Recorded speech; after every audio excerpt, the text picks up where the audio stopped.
Tunggak elo kuwi wis suwe garing ana papan ledok pinggir kali cilik samburine kebon kosong kono. Nitik blegere nalika uripe mbiyen wit mau mesti ngedang kerang ora mekagat gedene. Saiki mung kari nyisa tugelane sing isih ngadeg bakuh rong prangkulan dhuwure sadedeg sak pengawe. Pucukane tunggak gosong sigar merapat. Jare wit elo raseksa kasebut mati merga kobong kesamber bledek puluhan tahun kepungkur. Kebon kuwi lumayan jembar, statuse duweke Pemkot Solo.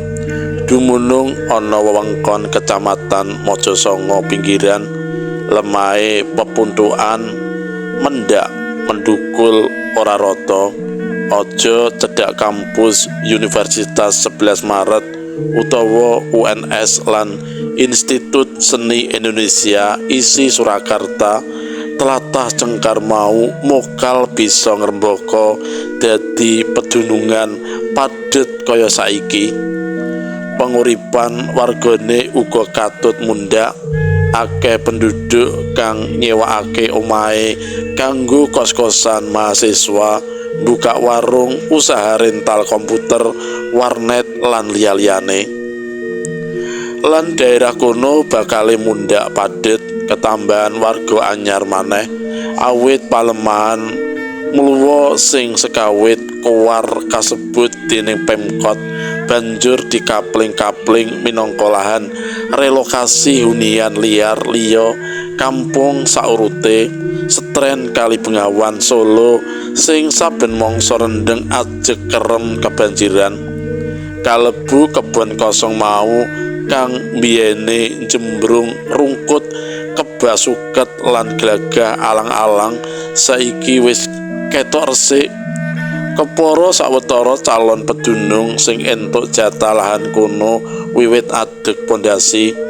Dene tunggake wit elo dijarake tetep wutuh sebab ora ngewu-ngewuhi para warga kaplingan anggone padha bangun omah. Wayah surup kewan wengi siji loro wiwit ngentir, katon ngregemeng ireng saweneh bleger metangkrong ing sandhuwure tunggak elo. Sirahe gebas-gebes, rambut dawa diore rembyak-rembyak. Genah kuwi wewujudane wanita. Tambah cetha mbasan ngadeg, nuwun sewu, kopeke sak kembaran, mencu genteyongan nglawer tekan udel. Nanging yen menungsa lumprah apa ana kok bengi-bengi nglega mung menganggo gombal sak suwek diubetake bangkean lungguh ancik-ancik ing pucuking kayu wit mati gek mripate mencorong abang sakenong. Le wawayangan kuwi undang-undang, suarane antep ngagor-agori.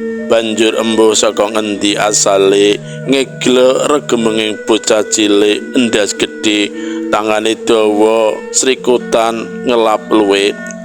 Lara mak, wangsulane bocah kasebut karo isih ndrenginging, tangise keprungu kaya pangrike bajang kerik. Wadon rewo-rewo swalan popok cekak mau ngelus bathuke anake sing merempul sak bal bekel. Tiba ning endi mau nganti benjut kaya ngene siramu? Pitakone. Tiba-tiba aku ora tiba. Jeli anake. Geni menyonyo. Aku diplinteng wong, Mak. Piye lara-larae?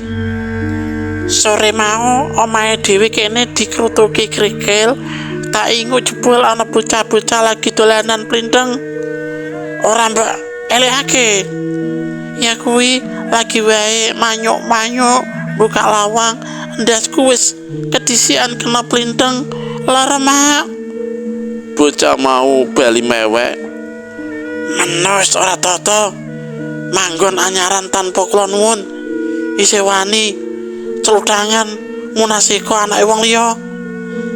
Aku karo kowe iki apa klebu bangsane uang ta, Mak? Demi cilik rasa serius bacotmu. Wangsulane mboke Santa. Lah bener, jare bapak awake dhewe kuwi pancen golongane setan. Aja nyebut bakmu gendruwo kang krengane senengane selingkuh. Wani mulih rene sedo tak bekakak bapakmu. Mbok aja wengis-wengis to, Mak. Ben udah ngerti sapa jatine aku. Wewe galak sing mbau reksa tunggak lo kene. Saiki tuduno endi wonge sing wis wani nglari kowe? Patenono bocah, Mak. Mengko tak glegoke limpane.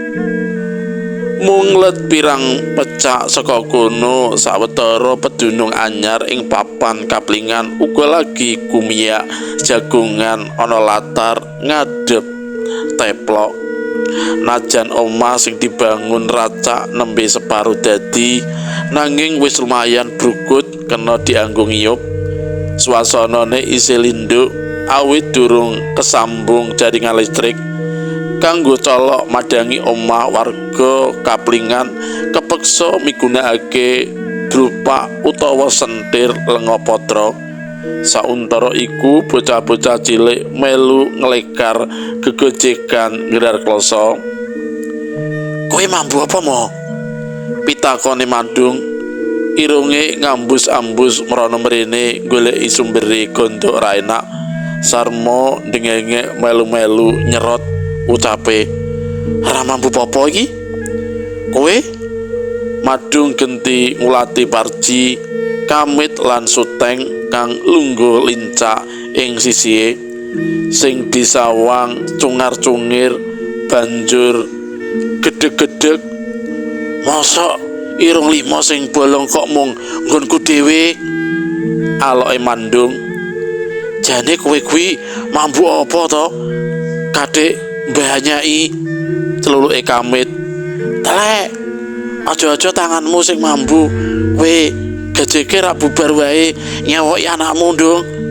Suteng rambul. Mandung ngambus tangane loro pisan wangi. Wong mau wis diwisuhi nganggo sabun. Wis, rasa dipikir, paling gondo pawuane dhewe saka mburi omah kono. Ujare Parji. Dudu, genah iki dudu gondo telek, entut utawa bosok. Kandhane Mandung. Lah terus apa? Godokan kentang. Sambunge Mandung. Kamit, Sunteng, Parji lan Sarmo pandeng-pandengan krungu tembung godokan kentang. Kuncung anake Mandung sing lagi klekaran gojek karo kanca sabarakane agahan jruntul lungguh ndepipis mepet bapake. Plintenge sing kawis sore mau dianggo dolanan kelalen ditinggal ing kloso. Manut kapitayan Jawa kuno, yen ana wong mambu sumbere godhogan kentang sing 1000 penguk campur sengak kena kanggo pratandha ana glibete gendruwo sacedhake kono. Percaya kena ora nggih sumangga. Nyatane wewe tunggak elo lan anake wektu kuwi pancen lagi meteng kelek persis ing sisi Mandung. Nanging wong lima kang lagi jagongan mau ora ana siji wae sing weruh. Iki le bocahe?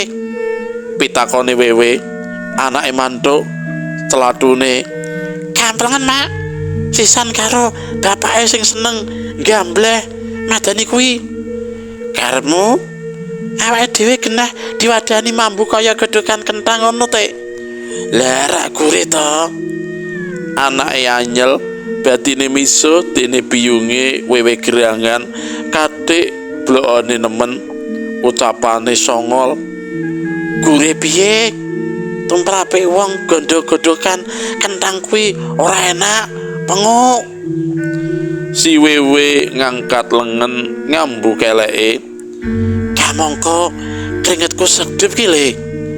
Celadune mandeg sedhelek ketara mikir nuli sambunge. Yen ngono, awake dhewe kuwi diina mambu sengak ya. Kena mudeng ngono lho. Mula nenggake kaploken, Mak. Sauntara iku Mandung pleguken sumber gondo ora enak kuwi rasane persis ana sangarepe. He, tenan kowe dora mambu. Wong tambah gandrat kaya ngene, Jek. Ujare karo bali ngambus-ambus nyosor mrono mrene lan nyuk irunge kaya nyenggol barang empuk-empuk piye ngono sing ambune prasasat campuran saka sakwernane gondo ora enak. Mandung blokeken. Barengi kuwi wewe tunggak elo kang siap ngampleng jingkat ngunduh jangka. Ucape lirih mau kopeke sing dawa gemandul tanpa kasengaja kena ambunge Mandung. Awake merinding nikmat, rasa kang wis suwe ora dialami saplok ditinggal bojone gendruwo gegleng sing saiki demenan karo wewe liya. Mbau reksa sumur tuwa tilas bong Cina ing kampung Kentingan kang saiki dadi kampus sawenehing universitas negeri. Tanpa dadak nganggo rembukan maneh, wewe mau ngleyang bali angslup menyang tunggake elo. Anake sing jelih-jelih digelandang pekson. Dina-dina candhake si wewe salin saloga mundak besus, seneng dandan ngadi sarira kaya patrape prawan Sunti kang lagi kasmaran. Rambute sing sakawit modal madul dicukati tatas, rai dipupuri kandel medok-medok. Mangane milih jenise kekembangan kang wangi dimen ababe rada enak, ora patiya banger. Nanging dasar rupane asli ala. Mula arupa nyoba ngayang macak gajah tetep wae salah kedaden. Ora kok malih ayu, kepara dadi luwih medeni. Wewe tunggak elo kuwi pancen lagi gandrung-gandrung kapirangu marang pawongan sing wis kumalancang ngambung kopeke. Saben tengah wengi klambrangan ngindik saparipolahe Mandung.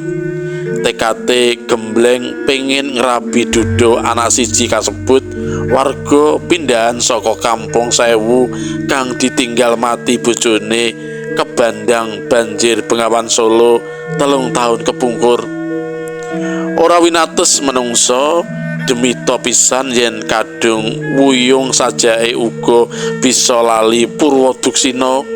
Paribasan kuping budheg mata picek panguwe anake babar pisan ora digape.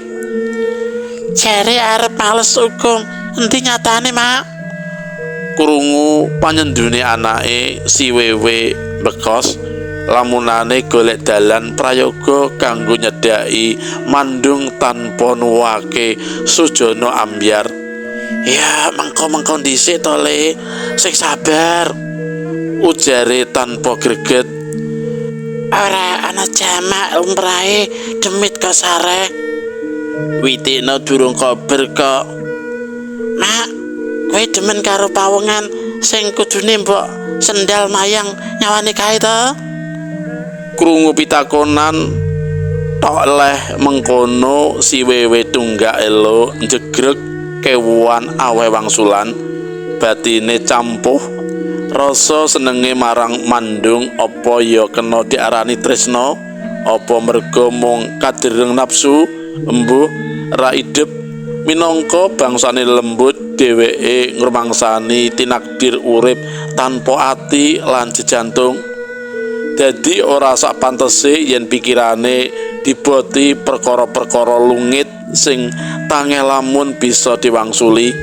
Kodrate setan, demit sarta bangsa bekasaan liyane kuwi gawe goro-godo.